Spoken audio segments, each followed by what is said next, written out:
અ, અત્યારે જે mostly ખવાતું food છે, આપણે પ્રોસેસ ફૂડ જ બધા અત્યારે વધારે પ્રિફર કરે છે. અને ખાસ કરીને બાર રેસ્ટોરન્ટ ને કેફેમાં આપણે જોઈએ તો ફ્રોઝન ફૂડ, એની અંદર માયોનીઝ અને ચીઝ. બરાબર, તો આ શરીર માટે કેટલું ખરાબ છે? કે ચીઝ કોઈક અંશે શરીર માટે સારું બી છે? ના, એનું તો રિઝલ્ટ દેખાય છે. આજે દર વર્ષે દરેક સિટીમાં 100 ડૉક્ટરો બનતા હતા બહાર, ફિઝિશિયન હોય કે સર્જન હોય. આજે 500-600 ડૉક્ટરો લોન્ચ થવા મળ્યા. બાળકોના કેન્સરોના ડૉક્ટર, યંગ એજમાં કેન્સર આવવા મળ્યું, યંગ એજમાં ડાયાબિટીસ, બ્લડ પ્રેશર યંગ એજમાં, હાર્ટ એટેક. આ બધાનું રીઝન છે બહારનું ફૂડ. બધાનું રીઝન છે બહારનું ફૂડ. અને હજી બી એ સિનારીઓ સૌથી ખરાબ છે જો આપણે વોર્ન નહીં કરીએ તો. આજે સિંગાપુર સિટીમાં અમુક લેબલ વગર તમે એ પ્રોડક્ટ વેચી જ ના શકો.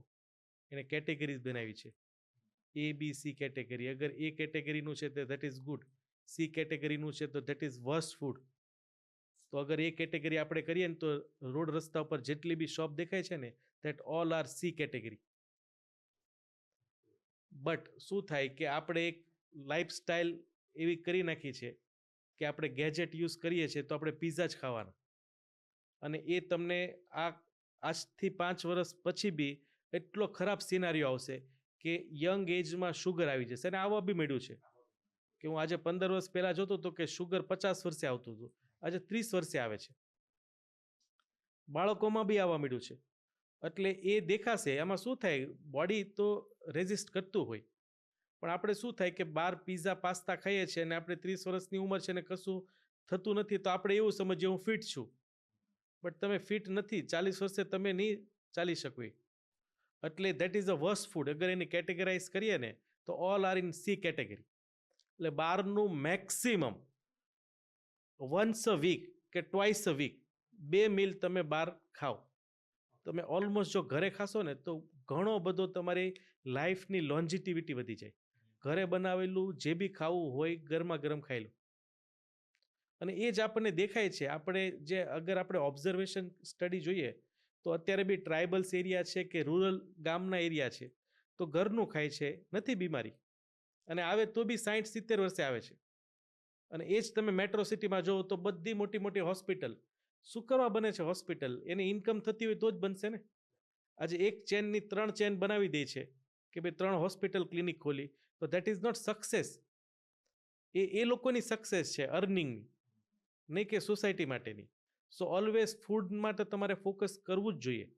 અને સરકારે બી એની ઉપર વર્કઆઉટ કરવું બી જોઈએ. કેમ કે આજ ખુદ મોદી સાહેબ 2 મીલ અ ડે કરે છે. એ દિવસમાં 2 જ વાર ખાય છે, 16 કલાક ભૂખા રહે છે અને ઘરનું સાત્વિક ખાય છે. આજે એના બી કેબિનેટમાં લોકોને ટ્રેન કર્યા છે કે દિવસમાં 2 જ વાર ખાઓ. અમિત શાહ, જેપી નડ્ડા દિવસમાં 2 જ વાર ખાય છે. બટ શું થાય કે અગેન હું તો એવું કહું છું કે બાગબટના જે નિયમો હતા કે એ જો તમે સ્કૂલમાં એડ કરી દો 5મા ધોરણથી ટીલ 10મા ધોરણ સુધી, તો આપણને ખબર પડી જાય કે શું ખવાય શું ના ખવાય. આજે આપણે ગાયનું માંસ નથી ખાતા બિકોઝ આપણને નાનપણથી કીધેલું હતું કે ગાય આપણી માતા છે, આ ન ખવાય. તો જો એ જ નાનપણથી આપણને શીખવામાં આવે કે વિરુદ્ધ આહાર ન કરાય, બહારનું પ્રોસેસ ફૂડ ન ખવાય, અલ્ટ્રેશન ફૂડ ના ખવાય, ઘરગથ્થુ વસ્તુ કરાય, ગરમ પાણી પીવાય, જીરું નાખીને પાણી ગરમ કરીને પીવાય. જો આવું સવારે તમે મધમાં ગરમ પાણી સાથે પીવા મળો તો આ હેલ્થ સુધરે, તો ઘણી બધી બીમારી અટકી જાય. એટલે એના માટે પોલિસીઝ જરૂરી છે અને જેમાં ઇન્ડિયા થોડુંક બેક પર છે. રાઈટ. આપણે જે વાત કરી કે 16 કલાક ભૂખ્યા રહેવાનું, રાઈટ, દિવસની અંદર. પણ ઘણીવાર એવું મેં સાંભળ્યું છે કે વધારે પડતું ભૂખ્યા રહેવાથી ગોલ બ્લેડરમાં ને એમાં બી પ્રોબ્લેમ થતા હોય છે. તો એ વાત સાચી છે? ના, એવું નથી. ગોલ બ્લેડરનો તો ઇશ્યુ જ નથી.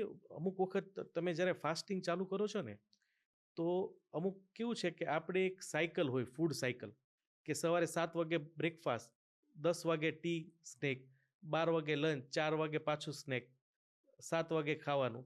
તો હવે તમે ફાસ્ટિંગ કરશો ને એટલે 7 વાગે જ્યુસ સિક્રિટ થવાનું ચાલુ થઈ જાય પેટમાં. પછી તમે ખાવ નહીં તો ગેસ્ટ્રિક પ્રોબ્લેમ થાય, ઓડકાર આવે, ચીડિયો સ્વભાવ થઈ જાય, હેડેક થવા મળે. That is a withdrawal sign of food habit.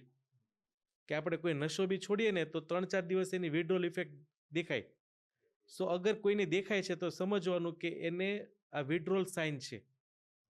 But I assure કે અગર તમે કરો છો તો 4 દિવસની અંદર બધી જ વિડ્રોલ સાઇન જતી રહેશે. હેડેક થવું, ગેસ થવું, બ્લોટિંગ થવું, ચીડિયો સ્વભાવ થવો, ઇરિટેશન થવું, બધું 4 દિવસની અંદર સેટલ ડાઉન થઈ જશે. એટલે કોઈ બીને અગર ફાસ્ટિંગ કરવા દરમિયાન આ થાય છે તો that is a good sign કે ઓકે, તમને ફૂડની એટલી હેબિટ પડી ગઈ હતી. એટલે તમે સાચા રસ્તે જ છો, પણ સાચા થોડા રસ્તે છો. દિવસમાં એ but body take time. Okay okay તમે બરાબર. બોડીને રોજે ટ્રેન કરો છો કે 5 વખત ખા તો પછી નહીં ખાવ તો બોડી જ્યુસ બનાવશે એ સમયે. એટલે that is a withdrawal sign. એટલે ઓલવેઝ મસ્ટ ડુ ફાસ્ટિંગ. તમે ખાલી એક સિમ્પલ ચેન્જ તમારી લાઈફમાં કરો ને તો 50% તમને બેનિફિટ એક વીકની અંદર દેખાશે. એટલે 16 કલાક ઉપવાસ, પણ ઉપવાસની અંદર તમે પાણી પી શકો, લીંબુવાળું પાણી પી શકો, યા સોલ્ટવાળું પાણી પી શકો, પાણીમાં નાખીને ચા પી શકો, યા પાણીવાળી કોફી પી શકો, without milk. Without milk and sugar. Okay, એ તમારું ફાસ્ટિંગ નહીં તોડે. એટલે તમે રાતના 8 વાગ્યા પછી બીજા દિવસે બપોરે 12 વાગ્યા સુધી આ વસ્તુનો ઉપયોગ કરી શકો. અને પછી 12 વાગ્યાથી ક્રોસ તમે 1 વાગ્યા બી કરો છો, 2 વાગ્યા બી કરો છો, that give you health benefit. જે 16 કલાક છે ને that is a wealth management, કે તમને બીમારી આવશે નહીં.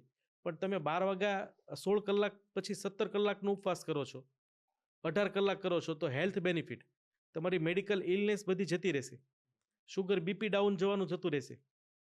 એટલે ફાસ્ટિંગમાં એટલો બધો પાવર છે.